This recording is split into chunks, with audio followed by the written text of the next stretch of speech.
अहिले एउटा अप्ठ्यारो परिस्थितिमा गुज्रिरहेको अवस्थामा छ। नेपालमा रहेका राजनैतिक दलहरूले गरेको बदमाशीको कारणले गर्दा, अझै विशेष गरी कांग्रेस र एमाले गरेको बदमाशीले गर्दा यहाँका देशको सबै मानिसहरूको जिन्दगी भविष्य एउटा अन्यलमा परेको छ।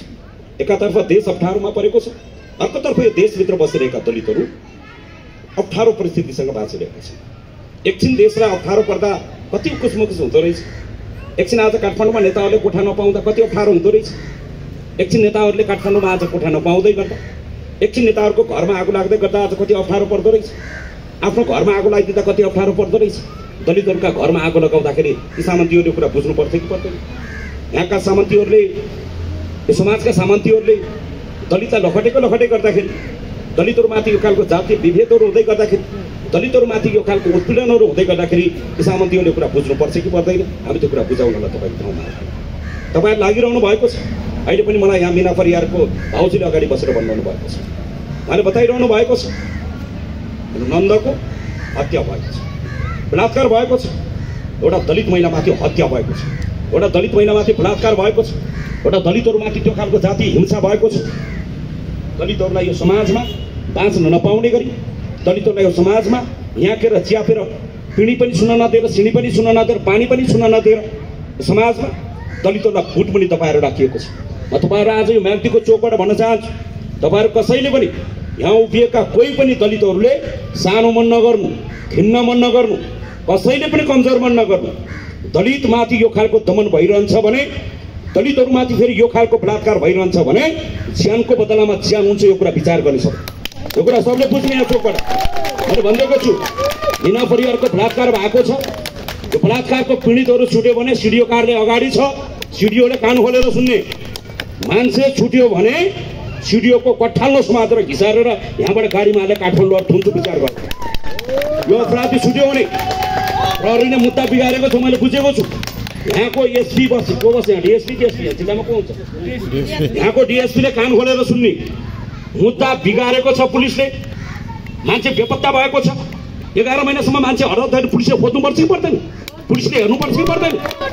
काम गर्न सकिँदैन भने भाइ फुली फुकालेर घर जाने, काम गर्न सकिँदैन भने डिएसपी को फुली जनतालाई बुझाउने, नत्र नाङ्गे झार पारेर यहाँबाट कसरी घिसारेर लिनुपर्छ।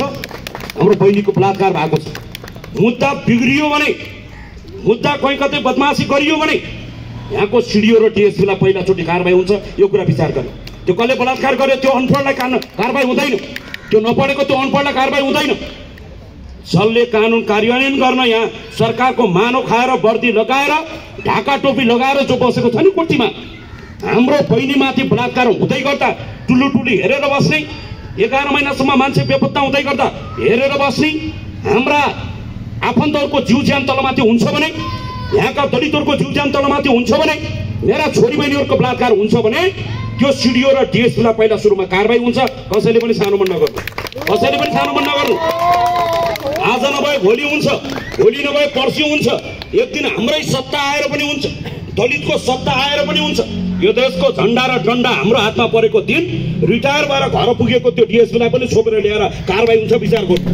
यो अहिले पनि भन्दिनु, हामी कुनै न कुनै दिन राज्यमा पुग्ने हिँडेको मान्छे हो, हामी कुनै न कुनै दिन देश चलाउने हिँडेको मान्छे हो, हामी कुनै न कुनै दिन यो समाजको नेतृत्व गर्न हिँडेको मान्छे हो, हामी कुनै दिन त्यो दलितको हातमा त्यो झन्डा पुगेको दिन, त्यो दलितको हातमा त्यो डन्डा पुगेको दिन, त्यो रिटायर भएर घर गएको त्यो सिडिओलाई पनि कारबाही हुन्छ। विचार गर्नु। अहिलेबाट मैले भनिदिएको छु प्रहरीलाई। हामीले अस्ति मैले हेडक्वार्टरमा गएर प्रहरीको चिफ साहबलाई पनि भनेको छु, मैले प्रत्येक प्रहरीहरूमा महिलाको सेल जस्तै दलितको सेल पनि हुनुपर्छ। दलितको मुद्दा अरूको भन्दा प्रमुखताका साथ दलितको मुद्दा उठाइनुपर्छ। दलितको मुद्दालाई हेलचेक्राइ गरियो भने प्रहरीलाई कारबाही हुन्छ। यो प्रहरीले यो कुरा बुझ्ने। हामी प्रहरीको साथी हो, हामी स्वतन्त्र प्रहरीको पक्षमा छौँ। सत्य सेवा सुरक्षणम, हामी त्यो पक्षमा छौँ। सत्य र सेवाको पक्षमा प्रहरी कहीँ कतैबाट च्युत भयो भने, आज मैले सडकमा उभिएर भनेको छु, कहीँ कतैबाट यहाँका दलितहरूलाई अन्याय भयो, अत्याचार भयो, दमन भयो, बलात्कार भयो भने त्यो सिडिओ र डिएसपी को दशा सुरु भयो भनेर यो कुरा रेकर्ड गरेर राख्नु। यो कुरा मान्नु। यो कुरा अहिले मैले यहाँ पढेको छु। यो मिना परिवारको मुद्दा कमजोर गराउने काम सरकारी वकिलले गरिरहेको छ भन्ने मैले सुनेको छु। यहाँको सरकारी वकिलले कान गरेर सुन्ने, भाइ मुद्दा कमजोर भयो भने तँलाई टुनीखेलमा राखेर कसरी पढाउनु पर्छ, कानुन कसरी पढाउनु पर्छ, मान्छे बलात्कार भएको मुद्दा छ, दलित भएर हत्या गरेको मुद्दा छ, दलित भएको कारणले उसलाई बलात्कार गरिएको छ, दलित भएको कारण उसले न्याय नपाएको छ, दलित भएको कारण दमन गरिएको छ।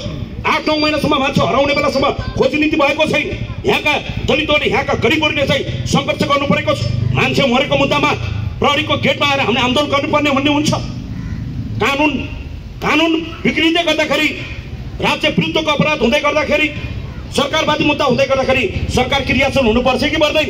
यहाँको सरकारी वकिललाई मैले भनिदिएको छु, यहीबाट भनेको छु, यो मुद्दामा एकजना पनि मान्छे छुट्यो भने, यो वा त्यो बहानामा मान्छे छुट्यो भने 3 नम्बरमा त्यो सरकारी वकिललाई कारबाही हुन्छ। अर्को 4 नम्बरमा जिल्ला अदालतको गेटमा उभिएर भनिदिएको छु मैले, यहाँ जिल्ला अदालतले सुन्ने, अहिले पनि राख्ने। अदालतको अपयलाममा 32 वटा मुद्दा भोगेको मान्छे हुँ म। अहिले पनि मेरो टाउकोमा 32 वटा मुद्दा छ। अर्को मुद्दा थपियोस् भन्ने चाहन्छु म यहाँबाट। अदालतले कान खोलेर सुन्नुपर्छ दलितको कुरा। यो दलितले बोल्ने बेला हो। यो यहाँको न्यायाधीशले कान खोलेर सुन्ने, जिल्ला अदालत म्याग्दीले कान खोलेर सुन्ने। नवराजको मुद्दामा सुर्खेतको उच्च अदालतले नवराजका हत्याराहरूलाई सफाई दिएको दिन, नवराजका हत्याराहरूको जातीय विभेदलाई सफाई दिएको दिन सुर्खेतको अदालत घेरेर न्यायाधीशलाई घिसारेर त्यो अदालतमा हानेर आएको मान्छे हो म हो त्यो मान्छे। त्यो हाने बापत अहिले मैले 32 वटा मुद्दा खेपिरहेको छु। अहिले फेरि पनि भने पढेर लेखेर बुझेर आएको पत्रकार हुँ म। यो समाज पढेको छु, यो समाज बुझेको छु, कानुन पढेको छु, कानुन बुझेको छु। सार्वभौम सत्ता सम्पन्न देशको न्यायालय स्वतन्त्र हुनुपर्छ, जनताको पक्षमा हुनुपर्छ। स्वतन्त्र न्यायालय र स्वतन्त्र न्यायाधीशको पक्षमा हामी छौँ। यो देशको न्यायालयको गरिमालाई उच्च राख्ने सन्दर्भमा कुनै कसर बाँकी राख्दैनौँ।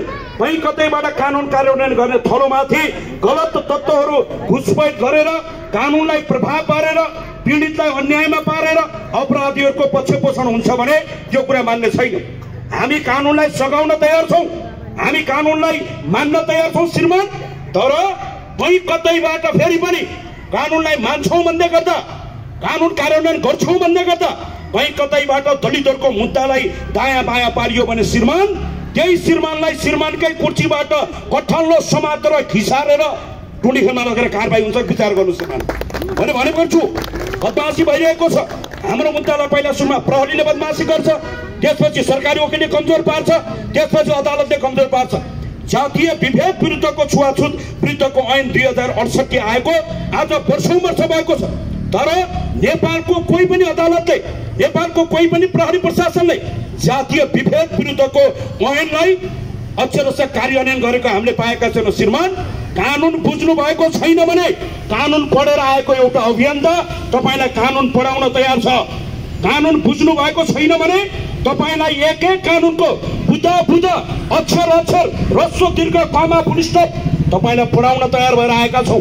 तर कहीँ कतैबाट न्यायालयको गरिमामा आँच आउने काम भयो भने, कहीँ कतैबाट कानुन उल्लङ्घन गर्ने काम कालो कोट लगाएका मान्छेबाट भयो भने, अदालत प्रतिको विश्वास उड्ने काम कहीँ कतै भयो भने अहिले पनि सर्वोच्चमा त्यसको तारिख धाइरहेको छु। अदालतमाथि आक्रमण गरेको तालिम, अदालतमाथि बोलेको तारिख धाइरहेको छु। मेरो टाउकोमा 31 वटा मुद्दा परेको छ। अर्को मुद्दा यो म्याग्दीमा पनि थपियोस्। म 32 वटा मुद्दा भोग्न तयार भएर आएको छु। 32 वटा होइन, 132 वटा, 132 होइन, 1032 वटा, 1032 होइन, 1,32 वटा मुद्दा खगेन्द्र सुनार भोग्न तयार भएर आएको छु सडकमा। तर कहीँ कतै दलितमाथि दमन हुन्छ भने, कहीँ कतै दलितहरूलाई